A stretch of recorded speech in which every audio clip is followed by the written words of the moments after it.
আসসালামু আলাইকুম। প্রিয় দর্শক, আপনারা জানেন যে গত কয়েকদিন ধরেই সারা দুনিয়া একটা টেনশনের মধ্যে ছিল যে ডোনাল্ড ট্রাম্প যে একটা পাল্টা শুল্ক জারি করেছে, সব দেশের উপর আরোপ করেছে।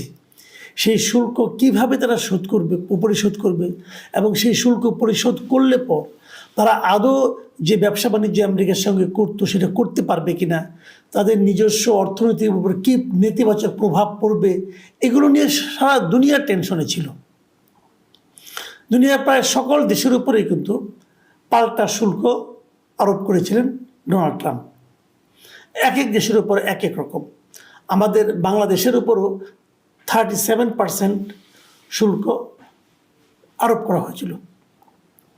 এটা দিয়ে ব্যবসা করা আসলে কঠিন, কিন্তু এরপর কি হয়েছে?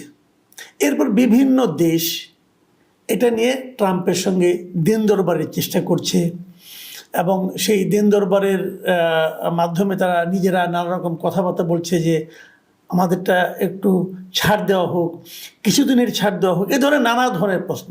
এবং আমাদের দেশের যে সরকার প্রধান ডক্টর মোহাম্মদ ইউনূস, উনিও 7 তারিখে একটা চিঠি লিখেছিলেন ডোনাল্ড ট্রাম্পকে যে 3 মাসের জন্য এটা স্থগিত করা হোক, 3 মাস পরে আমরা চিন্তা ভাবনা করে দেখব কীভাবে কী করা যায়, অথবা এর মধ্যে আমরা আলাপ আলোচনা করে স্থির করতে পারবো যে কিভাবে কি করা যায়। তো এরই প্রেক্ষিতে গতকালকে হঠাৎ করে একটা নোটিশ এসেছে। সেই নোটিশটাকে ট্রাম্পই তার যে নিজস্ব যে সোশ্যাল মিডিয়া আছে সেখানে উনি ঘোষণা করেছেন যে এটা পৃথিবীর সকল দেশের উপর, একমাত্র চীন ছাড়া আর সকল দেশের উপর এটা আপাতত উনি স্থগিত করেছেন। এবং এই স্থগিতটা 3 মাসের জন্য স্থগিত করা হয়েছে। 3 মাস পরে এই দেশের সঙ্গে আলোচনার সাপেক্ষে নতুন ট্যাক্সের রেটটা উনি নির্ধারণ করবেন। এই হলো ঘটনা। এখন এটা কেন করা হয়েছে এবং চীনের সঙ্গে তারপর আরও একটা বেশি করা হয়েছে, চীনের উপর সেই শুল্কটা বাড়িয়ে 125% করা হয়েছে। এটার কারণ আছে, চীনও কিন্তু পাল্টা অ্যাকশনে গিয়েছিল, তারাও এর উপর 84% ট্যাক্স আরোপ করেছিল। এই পাল্টি যুদ্ধটা চীনের সঙ্গে তার আসলে একটা বাণিজ্য যুদ্ধ শুরু হয়ে গেছে, এটা বলা যায়। এছাড়া বিভিন্ন দেশ যারা আছে তাদের সঙ্গে ধরো কোনো যুদ্ধ হয়নি, অনেকে আবেদন করেছিল, লিখিতভাবে প্রস্তাব দিয়েছিল। তারই প্রেক্ষিতে এর মধ্যে যুদ্ধ আমরা জানতে পেরেছি যে 75টা দেশের সরকার প্রধানরা ট্রাম্পের সঙ্গে আলোচনা করেছেন। এটাকে ট্রাম্প বেশ তরিয়ে উপভোগ করছেন। আমি কেন বলছি যে যুক্তরাষ্ট্রের একটা পত্রিকা নিউ ইয়র্ক পোস্ট, তারা একটা রিপোর্ট করেছে। সেই রিপোর্টের হেডলাইন হলো Trump brags countries are calling us up kissing my ass over tariff. মানে মোদ্দা কথা হলো, খুবই জঘন্য হেডলাইন। মোদ্দা কথা হলো এই ট্যারিফকে কেন্দ্র করে পৃথিবীর বিভিন্ন দেশ ট্রাম্পের সঙ্গে যোগাযোগ করতেছে এবং ট্রাম্পের ভাষায় কিসিং মাই অ্যাস মানে আমার পাছায় চুমু দিচ্ছে। এই হলো গিয়ে মানে ভাষা, তাদের বোঝার চেষ্টা করুন। তো নিঃসন্দেহে অপমানজনক ভাষা, কিন্তু যা হোক সে কারণে হোক, পশ্চাৎ দেশের চুমুর কারণে হোক আর যে কারণে হোক, উনি এটাকে 3 মাসের জন্য স্থগিত করেছেন। কোনো সন্দেহ নাই বিশ্বের দেশগুলো এটাকে নতুনভাবে চিন্তা করার জন্য, নতুনভাবে বার্গেন করার জন্য কাজে লাগাবে। এই সময়টাকে আমরাও লাগাবো। এই হলো পুরো ঘটনা। কিন্তু এখন এই ঘটনার প্রেক্ষিতে আমি আজকে যে ঘটনাটা নিয়ে কথা বলতে চাচ্ছি আর কি, সেটা হলো আমরা আগে দেখতাম না যে শেখ হাসিনা বিদেশ থেকে আসলে পর কিছু তৈলাক্ত সাংবাদিক তার সামনে বসতেন এবং বসে বলতেন যে আপনি মহান নেত্রী। এক সাংবাদিক তো কাদো ভাষায় বলেই ফেলেছিলেন আমরা আপনাকে হারাতে যাচ্ছি, কারণ আপনি আগে ছিলেন বাংলাদেশের নেত্রী, এখন হয়ে যাচ্ছেন বিশ্ব নেত্রী। সেই বিশ্বনেত্রী এখন অবশ্য পালিয়ে আছেন ইন্ডিয়াতে। যা হোক, তো এইরকম তেল মারা লোকগুলো এমনভাবে তেল মারতেন যে সেই তেল পেয়ে শেখ হাসিনা পর্যন্ত বিব্রত হয়ে যেতেন, এরকম দেখেছি আমরা। তো এখন তো শেখ হাসিনা নেই, সরকার প্রধান প্রতিবার বিদেশ সফর থেকে এসে সাংবাদিকদের মুখোমুখি হন না মানে কি? ডক্টর ইউনূস তো এখন আমি একবারও দেখি নাই যে সাংবাদিক সম্মেলন করেছে, সংবাদ সম্মেলন করেছেন, এরকম হয়নি। উনি বিচ্ছিন্নভাবে কাউকে ইন্টারভিউ দেন, ওনার কথা বলেন, যে প্রশ্ন করেন তার উত্তর দেন। কিন্তু এই তেল মারার সুযোগটা হারিয়ে আমাদের সাংবাদিকদের কেউ কেউ হয়তো খুবই হতাশ অবস্থায় আছেন।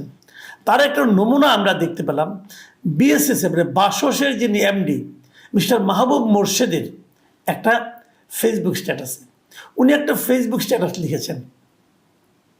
ওনার ফেসবুকে, ওনার ভেরিফাইড ফেসবুকে, ওনার ফেসবুকে পেলাম জিনিসটা। দেখুন, আর তার আগে বলে নেই, এই মাহবুব মোর্শেদ সাহেবকে কিন্তু আমি ব্যক্তিগতভাবে পছন্দ করি এবং আগে খুব বেশি পছন্দ করতাম। যখন উনি বাসদের এমডি না হয়েছিলেন তখন ওনাকে আমি খুব পছন্দ করতাম, কারণ উনি অনেক অনেক বিষয়ে মানে আপনার ট্রেডিশনের বাইরে যে নানা রকম কথাবার্তা বলতেন এবং আমার কাছে ওনাকে খুবই একজন করিতকর্মা বলবো, খুবই একজন সাহসী, খুবই একজন বুদ্ধিমত্তা সম্পন্ন সাংবাদিক মনে হতো। কারণ সাংবাদিকদের কাজই তো এটা, যে গড্ডালিকে প্রবাহে গা না ভাসিয়ে প্রশ্ন করা। তো এখন কিন্তু উনি যে স্ট্যাটাসটা দিয়েছেন এটা দেখে আমি একটু হতচকিতই হয়ে গেছি। এটা কেন হলো? উনি লিখেছেন, শিরোনামটা এরকম, কেউ কেউ লিখেছিলেন এখন কি চিঠির যুগ? ডক্টর মোহাম্মদ ইউনূস কেন চিঠি লিখলেন? ডক্টর মোহাম্মদ ইউনূস যে চিঠিটা লিখেছিলেন 7 তারিখে ট্রাম্পকে লক্ষ্য করে, সেই বিষয় নিয়ে উনি লিখেছেন ফোন করলে ভালো হতো। নানা দেশ নানা পদক্ষেপ নিয়েছে পাল্টা শুল্ক আরোপের প্রতিক্রিয়ায়। কেউ শুল্ক কমিয়েছে, কেউ শুল্ক শূন্য করেছে, কেউ শুল্ক বাড়িয়েছে। আমাদের প্রধান উপদেষ্টা 3 মাসের জন্য বাড়তি মার্কিন শুল্ক স্থগিত চেয়েছেন। দেখা গেল এই প্রস্তাবই ডোনাল্ড ট্রাম্প গ্রহণ করলেন। ট্রাম্প নিজেও বাঁচলেন, আমাদেরও বাঁচালেন। এখন প্রশ্ন হলো, ডক্টর মোহাম্মদ ইউনূস এত সহজ সমাধান কিভাবে বের করলেন?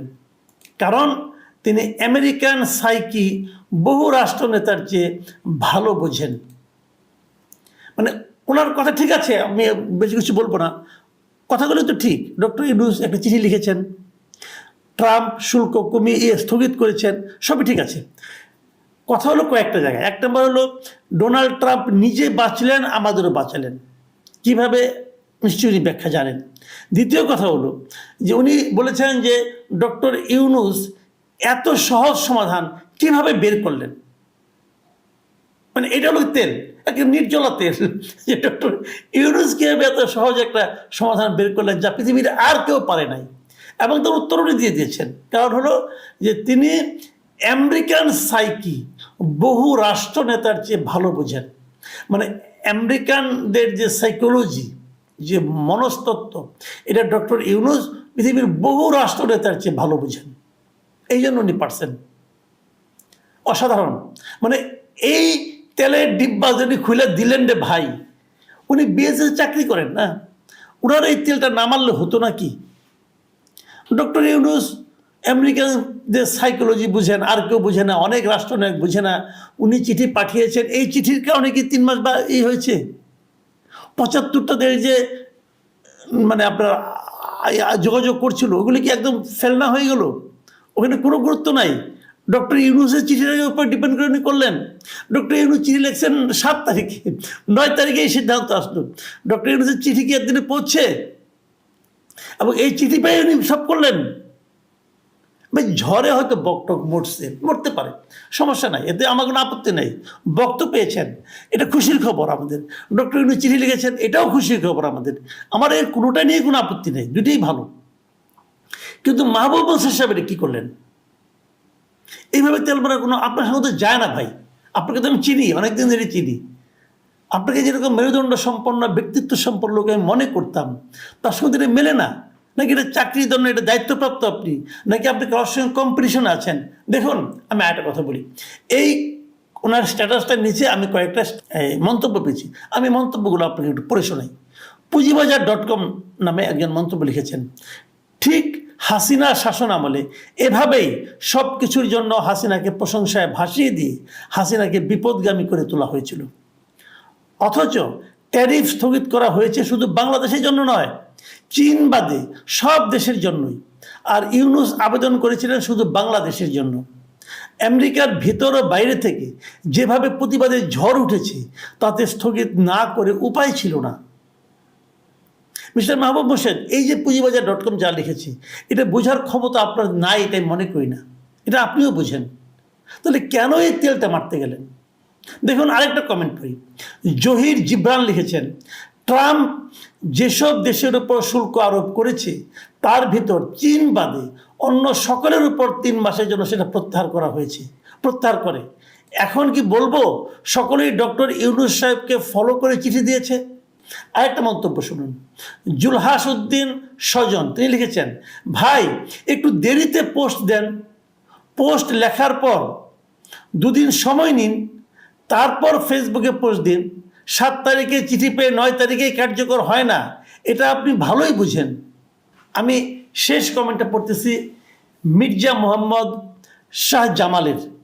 উনি ওই যে আমি বললাম যে নিউ ইয়র্ক পোস্ট যে নিউজটা করেছে যে সবাই যে ইউনূসের পাশায় চুমু দিচ্ছে এখন এটা চেঞ্জ করার জন্য অথবা স্থগিত করার জন্য, সেটাকে রেফার করে উনি লিখেছেন যে দুঃখজনক ব্যাপার হলো ট্রাম্প উপহাস করে বলেছে যে বিভিন্ন দেশের রাষ্ট্রপ্রধানরা ট্যারিফ বিবেচনার জন্য ট্রাম্পের পাছায় চুমু দেওয়া শুরু করেছে।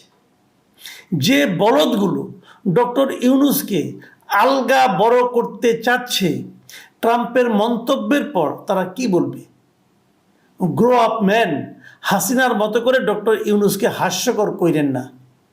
মিস্টার মাহবুব মুর্শেদ, আপনাকে আরেকটু বড় হতে হবে ভাই। মানুষ এক সময় বড় হওয়ার পর ছোট হতে থাকে, আপনি সেই ছোট হওয়ার প্রক্রিয়ায় চলে যান, তাহলে আমাদের দুঃখের আর সীমা থাকবে না। প্লিজ বড় হন। প্রিয় দর্শক, এখন এই পর্যন্তই। আল্লাহ হাফেজ।